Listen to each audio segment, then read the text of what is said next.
Hi, this is Nathan. We're just about to have a time of humor, analysis, and excitement. Would you like to join us? Then get ready, because you never know what'll happen when you listen to the Wad Fam Chalk Pod. Bill Waller left an angry comment on a post I made. Oh, that wasn't angry. It was a Bill plug. Waller left a kind of passive-aggressive comment on a post I made. Did I know about that?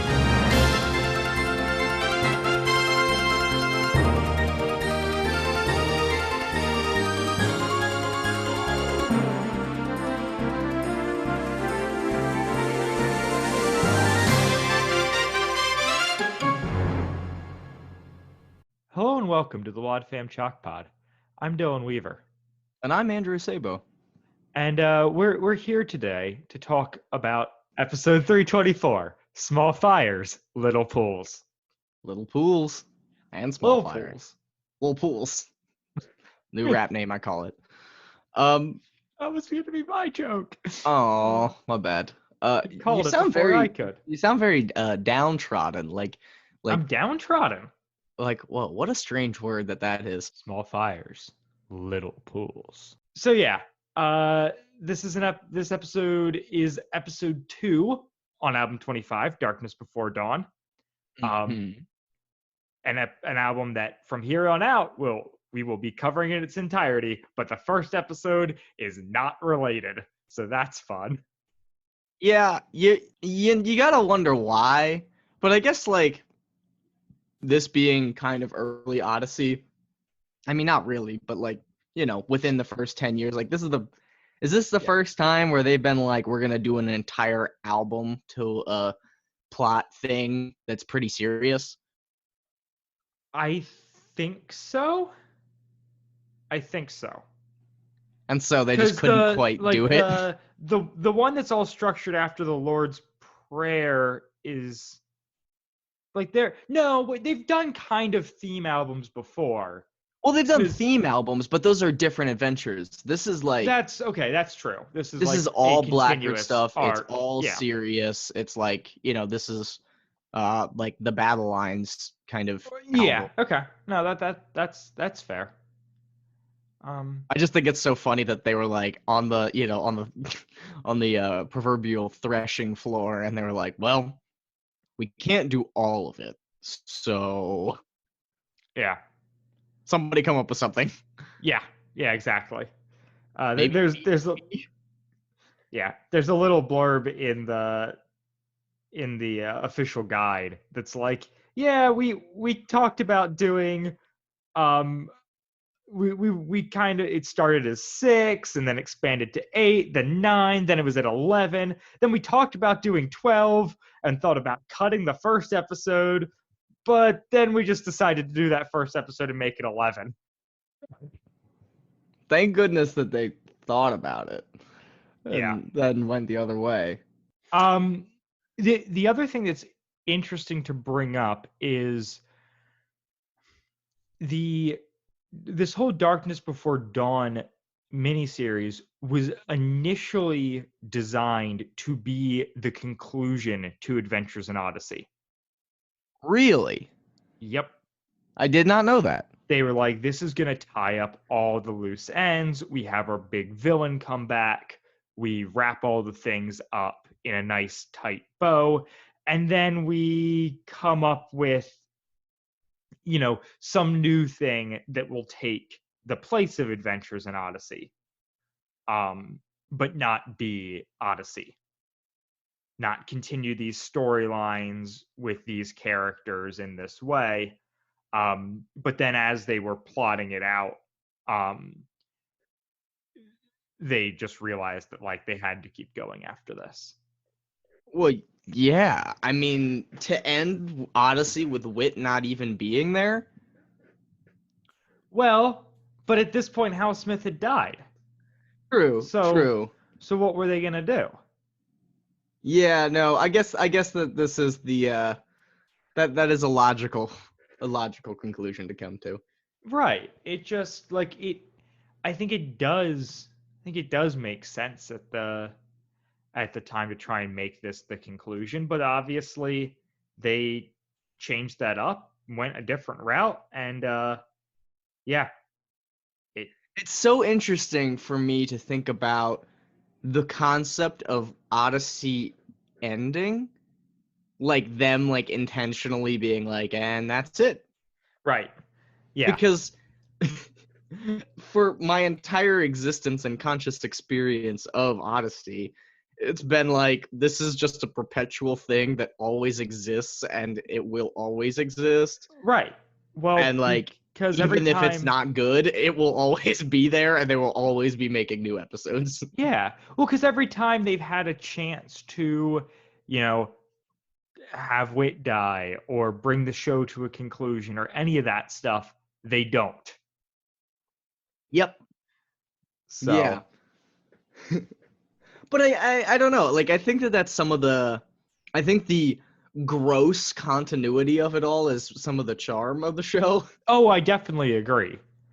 It's got that back catalog where it's like only true fans have listened to 900 plus episodes of this show. Yeah, and I don't think that I'm a true fan at this point. I mean, maybe not in like the up to date sense, Andrew, but we're recording our 75th episode of a podcast talking about the show. True. So True, we're true. not true fans. Yeah, I don't know what we are. I mean, we've been recognized by the Hoobs himself indirectly. Phil Waller has left a comment on a post I made. There it Katie is. Lee has liked posts I've made. We are kind of connected to the show. Barely. We should be though, I think. Maybe. I think it's good for Odyssey's brand to embrace us as critics of their show. It shows right. that their show appeals to a wide demographic, and while we may not support 100% of everything that they do, that we have a very strong and overarching love for what they've made. Yeah. Okay. Maybe. Maybe. I think we're good for the Odyssey brand. Tweet at us.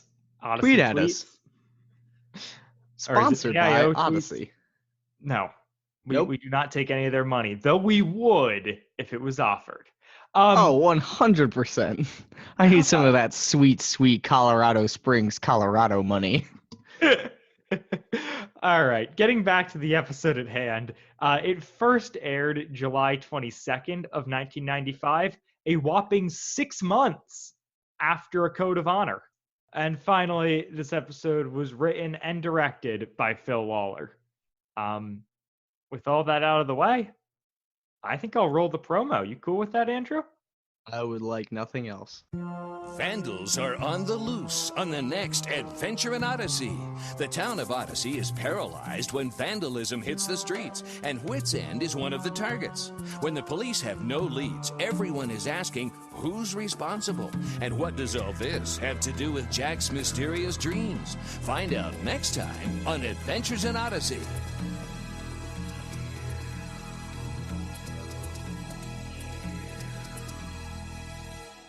So that was a promo. I only have 2 words to describe that. Sinister maracas. It's so...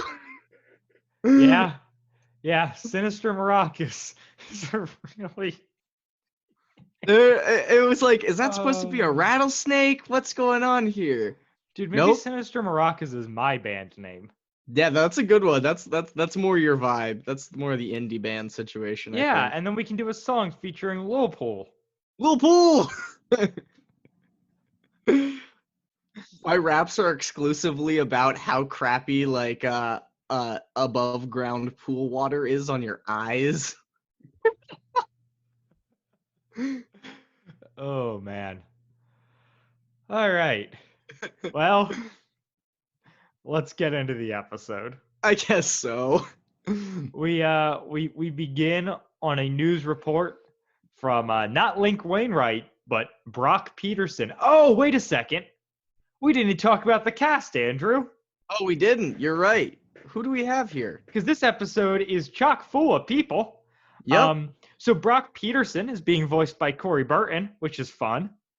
Our Brian Dern, and also Cad Bane. We've got and Count Dooku, but more importantly, Cad Bane.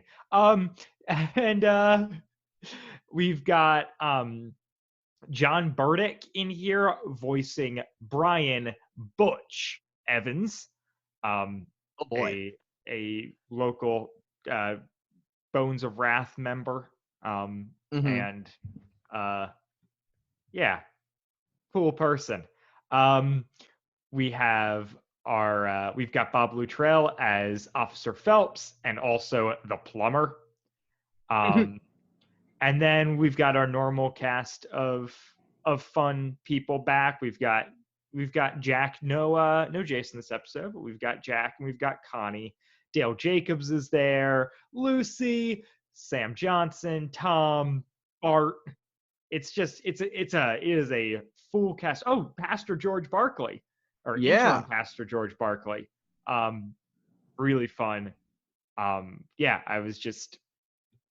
was like, oh man, once again, we just have like a very full town of Odyssey, and I am excited about it. So here for it. I mean, it makes sense that, especially if they were thinking about ending things, that they would want to have it. I just got very, very curious about Butch Evans, or Brian Evans' character. So he shows up in 301 as the good, the bad, and the Butch. Right. And then he shows up here. And then he is back in 338 for the Easy Money episode. The one where I think like the one kid buries his money. And then he gets his own wrap up in episode 500, which I find incredibly interesting. No, 500 is a clip show. Oh. It's the episode right after the finale of Novacom, and it's just clips from earlier in the show. So it was just big enough to make the clip show. That's my goal in life. Just big enough to make the clip show. Oh man, imagine if we were in episode 1000, man. Oh, good heavens. What episode do you think that they would pull from? Probably modesty is the best policy. That's the one that everyone loves unequivocally, right? Yep. Oh yeah, that's the one that we definitely had the most positive review about. Or a Twilight Zone episode that everyone was so glad we covered. It's so sad. Nobody likes those. Pink is not my color. Maybe. Yeah. I don't know. We've got a lot of great episodes. That's all I'm saying. Maybe they pull it from the Kissing in Odyssey mini bonus episode. Oh, who knows? is that still up? Yeah. Heck yeah. All right. Anyways. A new goal. We're working for a clip show now, Chalk Squad. We're working for the clip show. We just have to make it to our own episode 500 so we can do a clip show. Oh, good God. That would require 10 years of this podcast, and I'm sorry, Chalk Squad. It ain't happening. Yeah, one of us is probably going to have kids at that point, and that's gonna put a damper on things. I don't know. Maybe we come back once we have kids. Oh, yeah, 100%. I see this as a Switchfoot hiatus situation where we take a little bit of time off, and then, our love is reignited. About an album length's worth of time. Yeah, exactly. About like 3 years maybe. The normal time between albums. Yeah, we just take that off and then we come back with a new one. Yep. The number of times we've had this conversation. So we start with newscaster. What? Nothing. Continue. What you're saying is more important. We start with newscaster Brock Peterson. Doing a report on vandalism at Odyssey Community Church, the one church in Odyssey. And it's non-denominational. It was interesting because they said it's like one of the most well-respected places of worship, and my thought immediately was, there's more than one? Yeah. Is there a synagogue in Odyssey? Ooh. I mean, I'd enjoy that. No, wait, nope, not the way Odyssey handles things. I would not enjoy that storyline. I take it back. Um, What if there's like a 12-part saga about the Messianic Jews? are you gonna co-write that one, Andrew? Only if Nathan Hoobler comes. Yeah, they mentioned George Barkley being the interim pastor at that church, which is a fun storyline that Andrew and I have talked about covering. So I don't know, maybe that'll happen at some point. The Pastor George Barkley saga. And yeah, the whole thing is just, this continuing this theme that I want to mention again. We last heard about 6 months ago that that vandalism is on the rise in Odyssey. Yeah.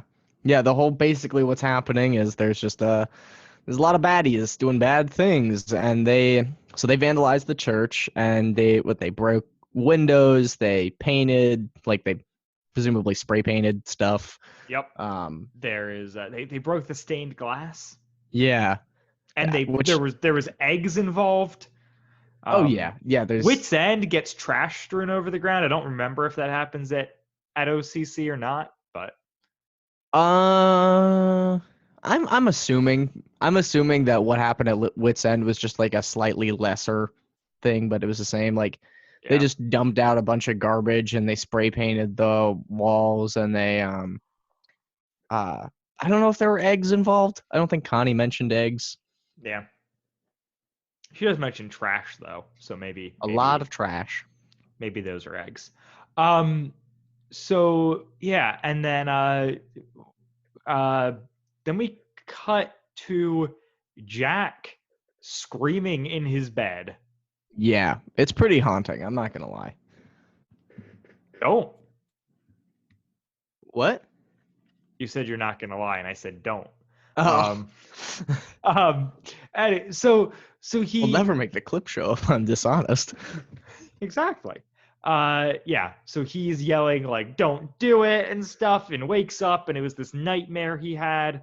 And it's like 6 a.m. and then his phone rings. Yep. And it's Officer Phillips. Phillips. I'm gonna. Scroll down it and says check. Phelps on the wiki. Oh, it does say Phelps on the wiki. Okay, because I have Phelps in my notes, but I didn't know if I had heard it. But I think Officer Phillips is a character. I think so. At another time, but Captain that might Phillips. Be Novacom stuff. Yeah. Tweet at us. Yeah, I don't know. And so he calls Jack because Jack is the manager of Wits End, which I thought was interesting. That Jack gets the manager title and Jason gets not the manager title.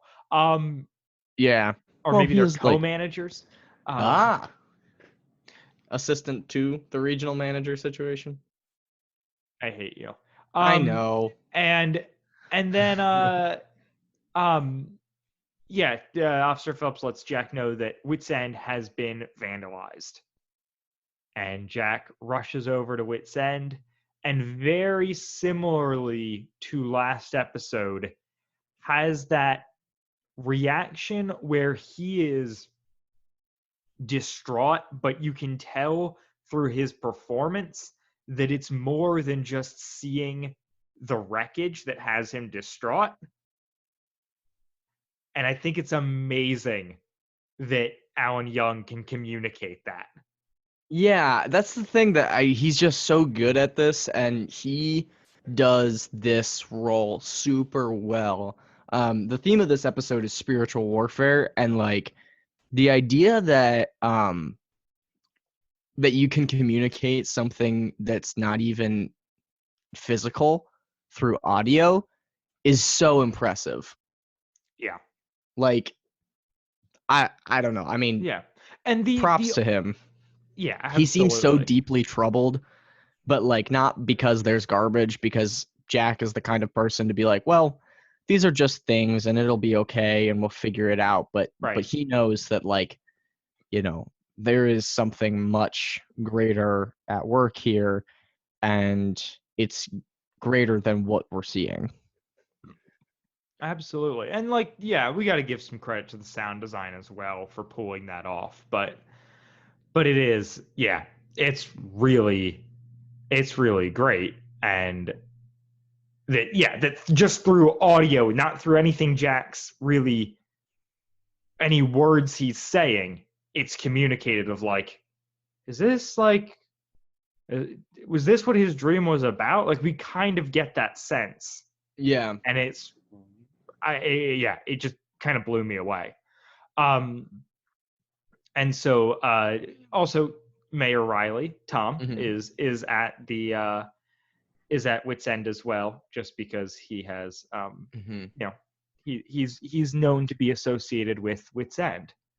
And Jack reveals that Jason is out of town on business, which I find really interesting. Yeah, exactly. Like, Isn't the whole thing is that he doesn't have business, and that's why he's in Odyssey? Right. Like he left all that behind, and it's just unless it is somehow Wit's End related business. He's at an ice cream convention, clearly. Right. Well, yeah.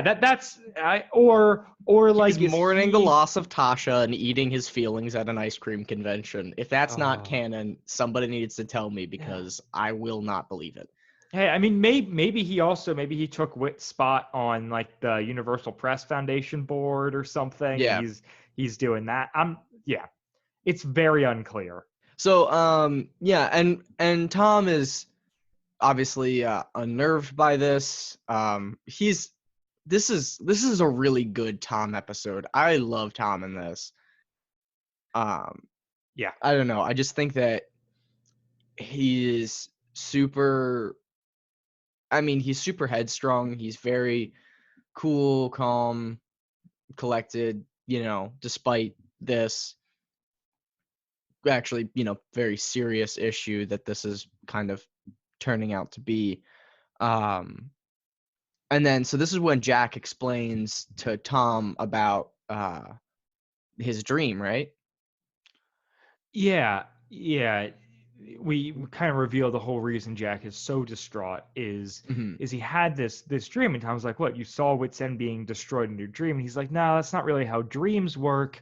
There's this place in my dream where I felt safe and secure, and it was being destroyed." And then he goes on to say that's not all. He was in the woods, and there were these little fires popping up, and then pools of water appeared and put out the fires. Which is really cool imagery. Yeah. And also the title of the episode. Yeah. I man, just, I don't know. I know we already said this, but man, Jack is so good. Like, and the writing for Jack is so good. Like, to try and convey something so non-material like that, and especially something as unique as almost, I mean, I hesitate to use the word prophetic, but it's something like that. Dreams. I don't know. I just think it's really powerful imagery. Actually, what it makes me think of, and it always has, I don't know if you're familiar with like the old web browser game, Fireboy and Water Girl. It was like a cooperative puzzle game where there's these little tiny cute, like there's one guy who's made of fire and he has some special abilities, and there's one girl that's made of water and she has special abilities, and it's like a puzzle game. Dude, that and they walk around, but they always they leave little pools of water behind them, and they leave little like tiny fires behind them as well. Okay, yeah. So, yep, that makes perfect sense. But no, Chalk Squad, if you get that deep cut reference, please let me know that I'm not the only one. There you go. And so, yeah, it's also revealed that Finneman's Market was hit last night as well. Same time as Wit's End, because they can't clean up until the photographers get there, because the photographers are currently at Finneman's. Yep. Yeah, they can't do any cleanup because this is when Connie shows up, right? Yeah. Connie's there, and she's like, "Can I get started cleaning this stuff up?" And they're like, you got to hold off a little bit. Cut to the next scene where Connie is cleaning up. Yeah. Well, and this is kind of when Tom gets dragged away, right? Yes. Oh yeah. Tom gets. His secretary picks him up. This is such, I don't know. For me, this is such a good Yeah. like Tom moment where he's like, I'm coming. Yeah. The Sam and Lucy scene happens before that, but Yeah. that does. So Sam and Lucy they see Connie cleaning up at Wit's End, and they learn about the vandalism. And they're just kind of both in this weird state of just being like what do we do about this, because nobody knows who's doing this. Like, the bones of wrath are thrown around, but they don't really think, because obviously they're just kind of like juvenile delinquents. Right. It seems a bit intense for them. Yeah. Especially with so much vigor. Like, Right. you know, if they had vandalized just Wit's End like one time, like, okay, maybe. But like, Right. they're clearly, it seems like it's out of their depth. Yeah, well, and you also always get the feeling, or at least I do, that the Bones of Wrath like Wit's End. Oh, 100%. Like, Because it doesn't- Rodney's there all the time. Like, it doesn't feel like a place that they would target, because No. like they also are fans of. Yeah, of they Wit's would End. definitely target like the school or the library or something like that. Right. Yeah, absolutely. Wit's End doesn't seem like the target. And even the church seems weird for Bones of Wrath. Like, Mhm. that feels like too loaded for them to go after. Yeah. And Sam kind of makes a comment about a superhero.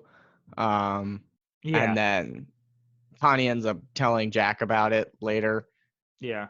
Yeah. And Sam and Lucy kind of show up at Wit's End while Connie's cleaning things up. And she's like, they ask if they can help her out. And she's like, no, I think we've more or less done all we can do until the painter and plumber get here, which the plumber thing was interesting. I was like, what plumbing was affected by this? yeah, that was curious. I mean, Yeah. they didn't break any windows or anything like that. Wait, they didn't break windows, but why would that have to do with a plumber? Well, no, but like, that's what I'm thinking. Like, the damage seems to be purely cosmetic. Oh, yeah. Like, Yep. I don't think that they broke into Wit's Oh End, wait, did no, they? no. They smashed sprinklers in the front front lawn. Oh, that's right. So that would be why there's plumbers. Good call. Good call. Thank you. I just saved us from a tweet storm. Yeah, that Um, would have been gnarly and definitely not appreciated for the little human interaction that I get in this dark time. Oof. So Sam and Lucy are headed to Trickle Lake to fish. They're biking there, and Connie comments on that being a really far bike ride, which I thought Mhm. was interesting. Yeah. It's like one of the few times when somebody talks about somebody biking somewhere and they're like, wow, that's quite far. Right. Like, I mean, normally it's like, the other time is I can go always anywhere. Tom. I got Is my always, bike. yeah. The other time that's always brought up is Tom's farm being Yeah. far away from everything. But Yeah. And even then, I'm pretty sure that's only within the context of walking. yeah, I don't know. And like a long walk is like, I don't know, 3 miles, 4 miles. Right. A long bike ride, like you can go 10 miles Pretty reasonably easily. on a bike. Oh, yeah. Like, I mean, that's about an hour, depending on how fast you're going. But Well, and you know, depending on the terrain no, absolutely. But and whether they Yeah. make a lunch stop or something. yeah, and these are also children, so there's that as well. These are children. True. Right.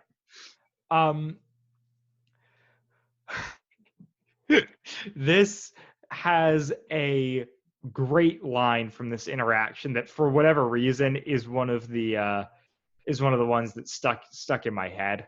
But it's the kids Sam talking about how he wishes he was a superhero, and he could catch all the people before they do the stuff like this, and like, fly with the wind or whatever. And Connie's like, or not Connie, Lucy goes, "Excuse me, Connie, I have a fishing date with the wind." Oh yeah, I'm so glad that you remembered that too, because that is something that I was listening to that I thought the same thing. I have a fishing date with the wind. Also, date. Yep. Whatever. Love is in the air in Odyssey. You heard it here first, folks. Love is in the air in Odyssey. And so, yeah, this is the point at which, at which Tom gets called away. His secretary Penny shows up and is like, "Hey, Tom, you gotta go. You've got a statement to make." And so he leaves. Yeah. And then Jack and Connie talk, and Connie talks about the kids and Sam mentioning like wanting to be able to stop things before they happened and kind of that whole thing. And Jack's like, that gives me an idea. Little pools. And then Connie's like, and he's like, just like leave for a moment. I've got a call to make. Shut the door behind you. And we hear him calling the operator and saying that he needs a number in Connellsville. And so clearly, Jack is calling Billy McPherson. Of Code of Honor fame. Yes. And of and Billy also... Little Pools McPherson. No, he's Billy Jonathan McPherson. True. He was known as Jonathan back when he was an Israelite. True. Back when he was one of the chosen people. Oh boy. Oh boy. And then we jump. Oh, sorry. Do you have something else you want to say? No. Go for it. I was just gonna say we jump then to, well, like that would be like a commercial break, and we come back and it's a news report, and covering Tom's statement. Yep. Which is so good. It's such a good transition. I love it when Odyssey does this. Yeah, I do too. It's his. And in other news, the Statue of Liberty comes to Odyssey. Yep. Blake Wainwright, Channel 10 News. That was a good impression. Thanks. You'll get to do yours in like 5 minutes. I'm so excited. And so Tom, Tom reveals that he's allocating funds to these businesses for repairs. He's asked the police force to beef up their patrols. The department we get interviews from 3 reporters, which I think is great. We get Dale Jacobs, of course, to start off. And then we get our kind of reporter narrator for this episode, Brock Peterson. And, Tom explains that the police department has a couple leads, but no suspects. They're not planning a curfew at this time. Which seems very intense to be like, all right, there's vandalism, curfew. Yeah, but also this is a big deal for the small town of Odyssey. Yeah. I don't know, though, because, I feel like how long could they realistically instate a curfew? Yeah. And then, so all they would have to do is just not do anything for, 2 weeks, and then just come back. I mean, that's fair. Bigger and better than ever. Bigger and better, folks. Both We pull a Chicago fire situation and just, light half the town on fire. Oh. I don't know. I'm thinking, how are they building from here? And I'm thinking mass fire. I mean, we've already burned down Tom's barn. Exactly. And Blackgaard's store. Yeah.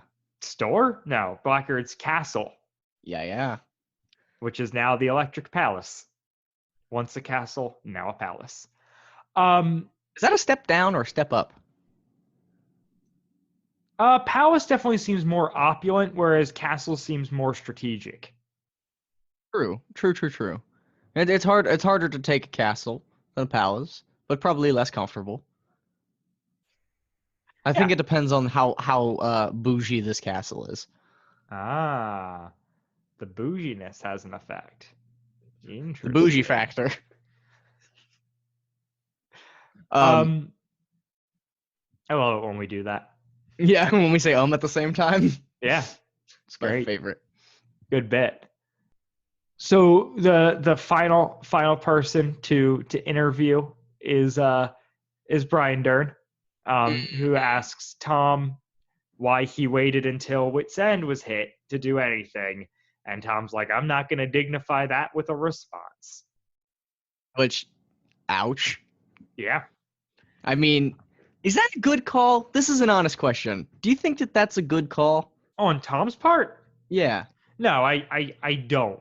It seems like there has been a lot of petty vandalism, but we even hear him talking outside the church saying that like they're looking into what they can do. They're gonna, Yeah, I feel like that could have expand been very patrols, easily like- squashed by him being like, well, this isn't true. Right. We've been working on this for a while. and 2 places were hit last night pretty bad, and the church the day before. So like, it's been building to this point, and we just have our ducks in a row now, so we're going for it. And then we jump to the fishing outing. Yeah. Where we find out that this was Lucy's first time fishing, and They're did so a cute together. way better job than Sam. Oh, And yeah. it makes for this really fun interplay where Do Sam and where Lucy Sam's ever like- get together? I don't think that's really a romantic thing in the show. I It don't know. should be, man. That's a missed opportunity. They were so cute. Yeah, but like I'm also a big fan of like cute guy-girl relationships that don't become romantic. Oh, no, 100%. But I feel like there's so few in this show as far as like that actually become romantic. Yeah, well, I mean that's because we're dealing with like middle school kids at the oldest. Don't make a joke about middle school, Andrew, please.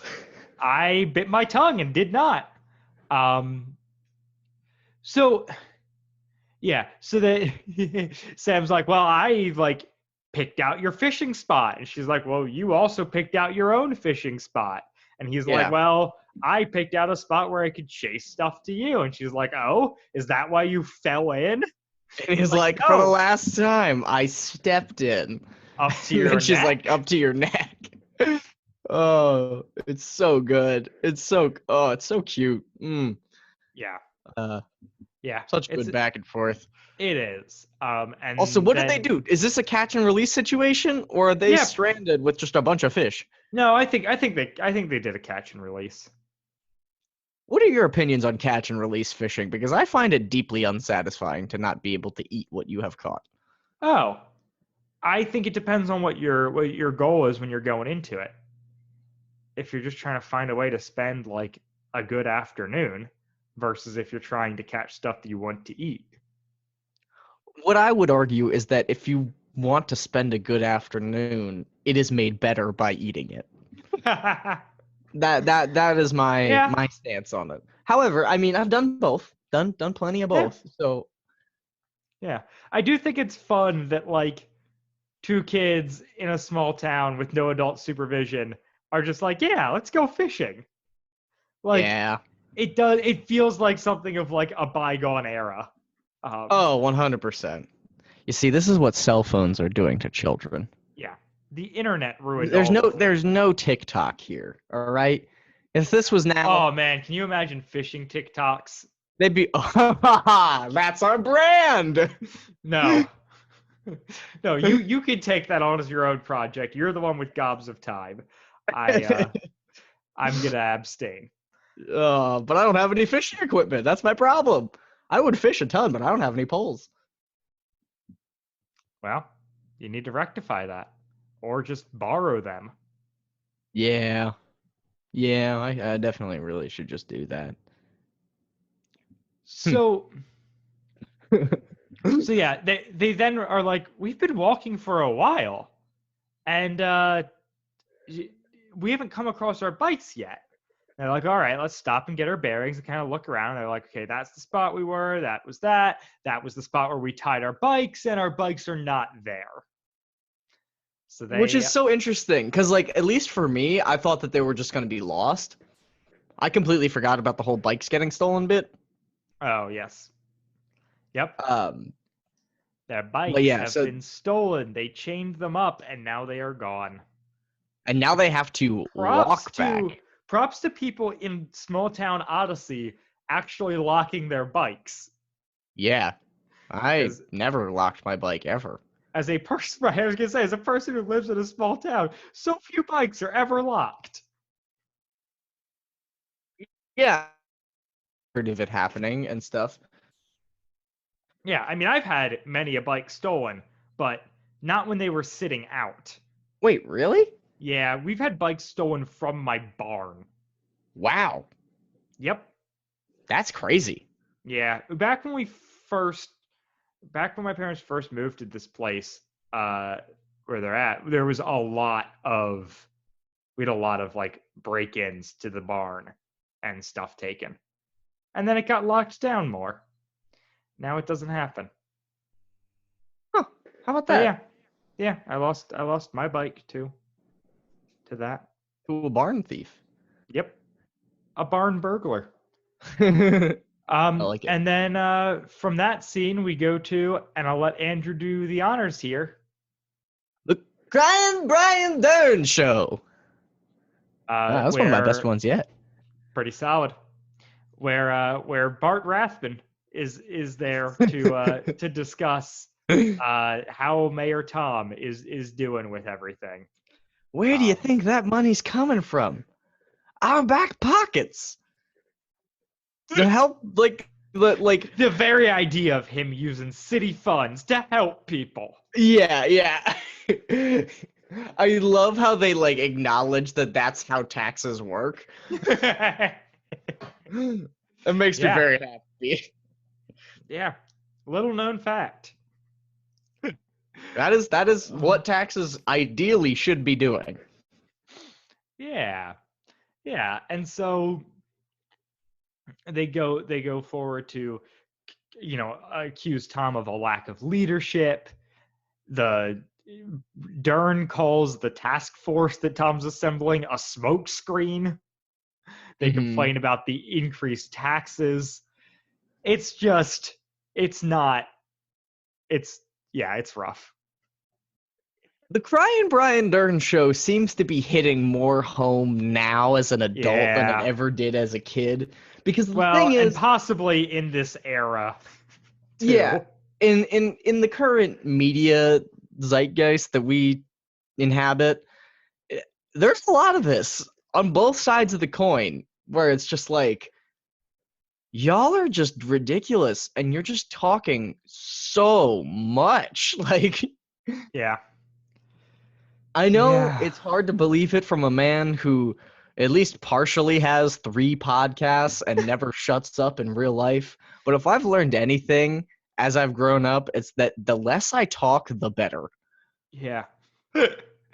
One of the things I found most interesting about this episode of Dern's show is I was just thinking about, like, Dern's talking about all this stuff, and he is really smart. Hmm. He is, like, trying to create this dissent and this conflict between people. He's fueling the fire. He's getting good ratings. He's got like a plan and is acting it out in a way that is bad, but like really well done. Oh, it's perfectly executed. And then Bart is just a buffoon. Yeah, 100%. And like I said, it hits very close to home considering the current media zeitgeist. Yeah. Where I'm Yeah. just like, this is what we have now. Right. All the time. Right, yeah, where it feels like, yeah, Bart's just this idiot who's like trying to say stuff and seem relevant, and Brian Dern is this malicious guy who's like, I can manipulate things to make money and cause like conflict. Mm-hmm. And yeah, it came across as way more sinister than I kind of am used to. But then the show pulls a beautiful quintessential Odyssey maneuver. It fades out from being in the radio studio talking to Connie listening to the radio show And I love it.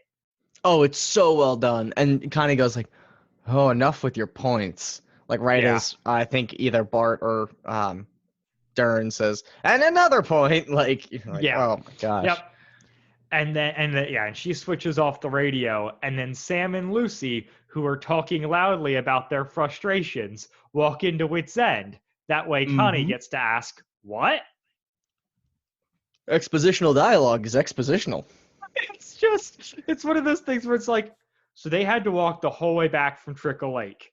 Have they been talking on that entire walk this loudly about this thing in Also, such vague presumably, terms so that Connie gets baited into being like, what's going on, guys?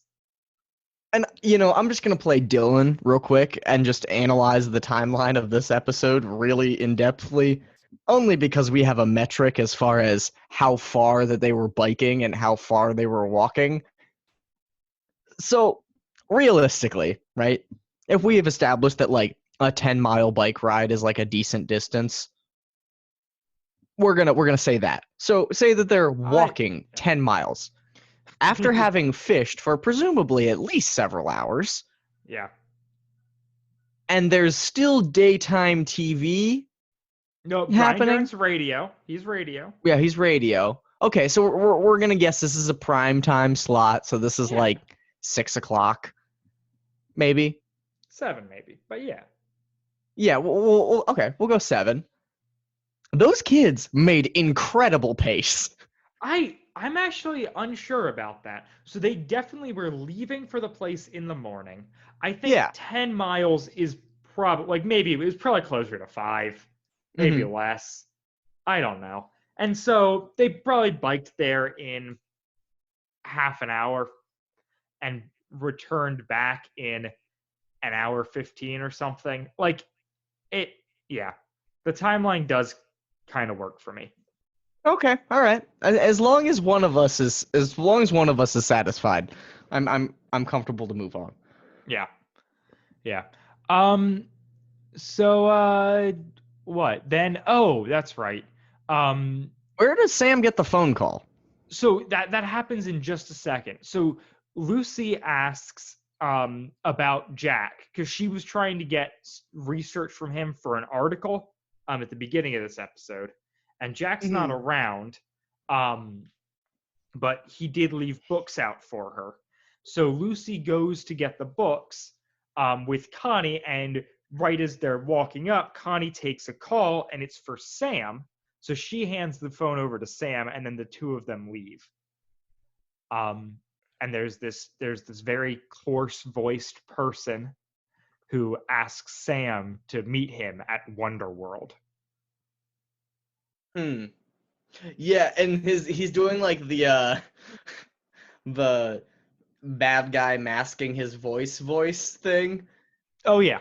And it's so funny. Yeah. And and so the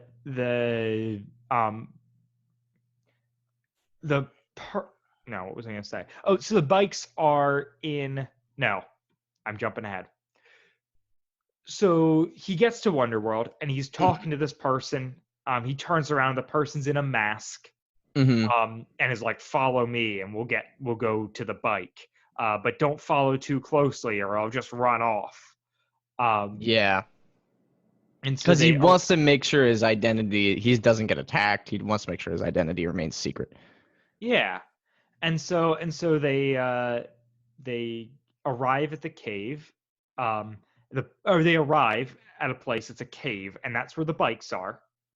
And Sam wrestles the mask off of the person, and it's revealed to be Butch, who was previously set up as he was like a new kid who was friends with Sam, and then kind of got stolen away by the Bones of Wrath and has been making bad decisions ever since.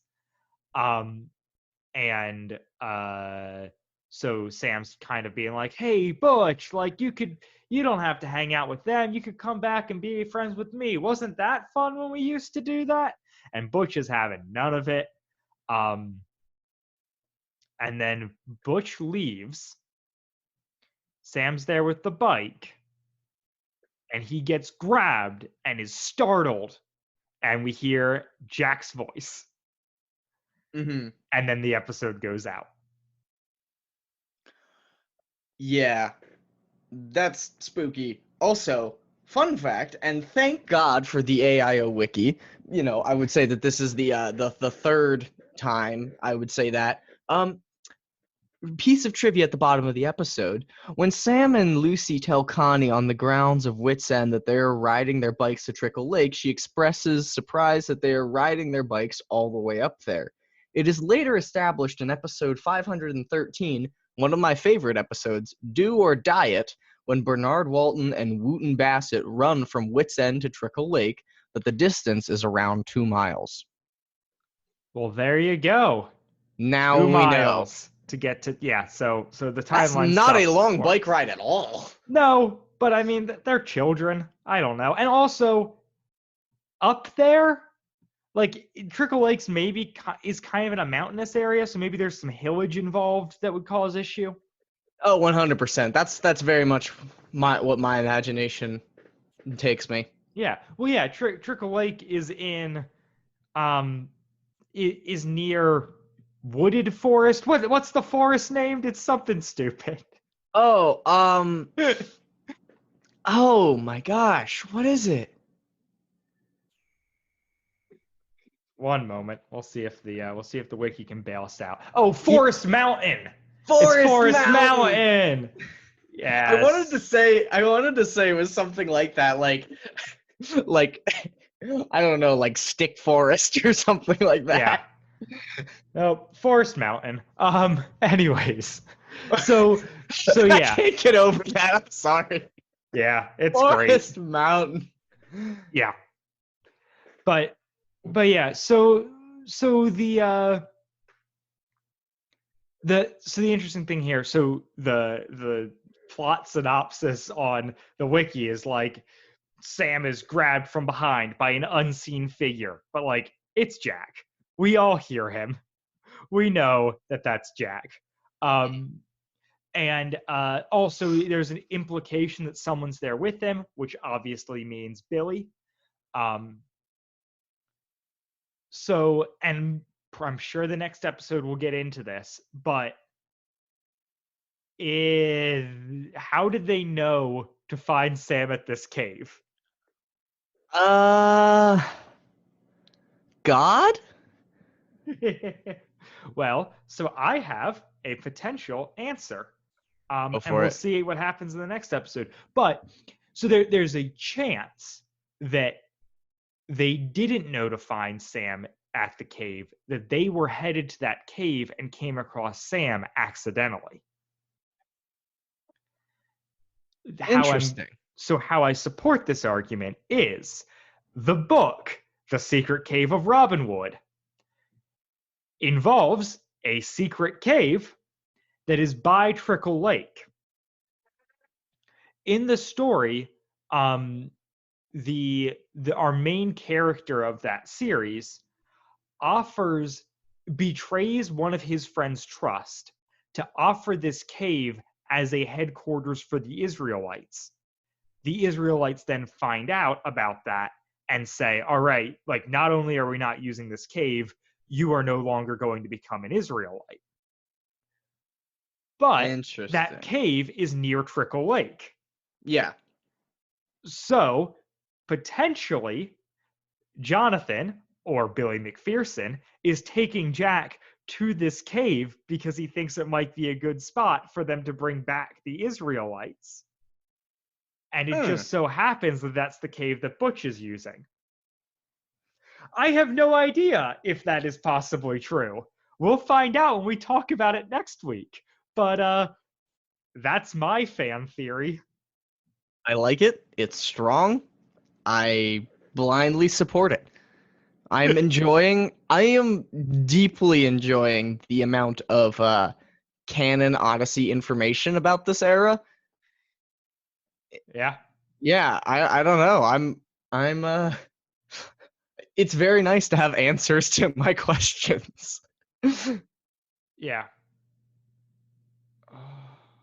But Well, that's all I have to say. Do you have Yeah. anything you'd like to add at the end of this?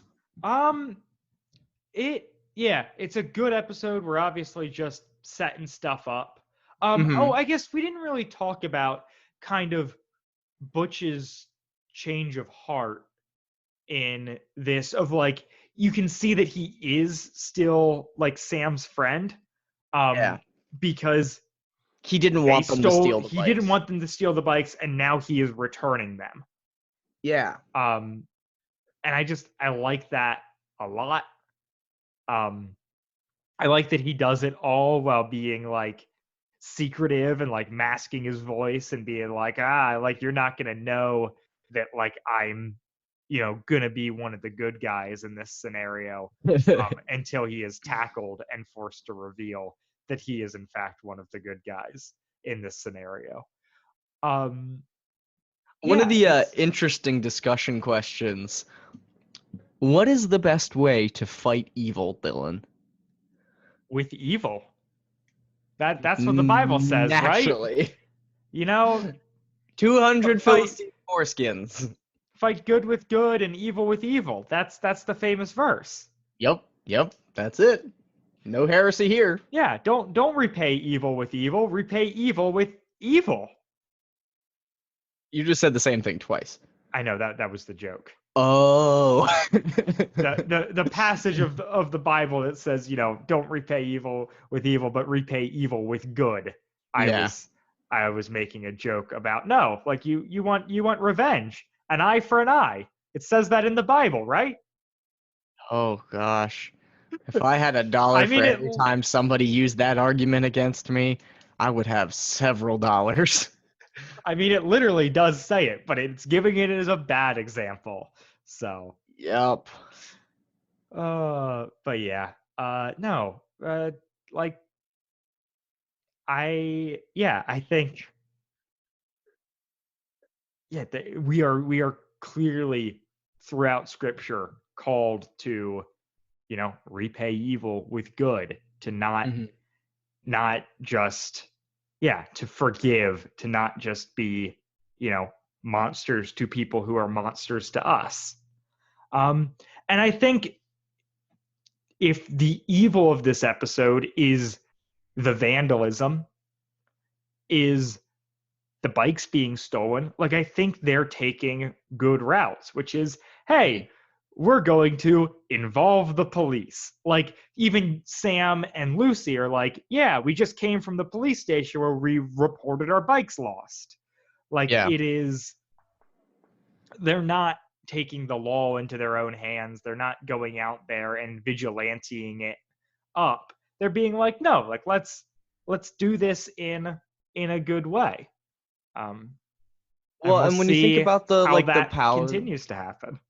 When you think about like the significance and the power of Christ, like, I mean, obviously, like, yeah, if we were supposed to respond to the evil in the world by defeating them in the way that we want to,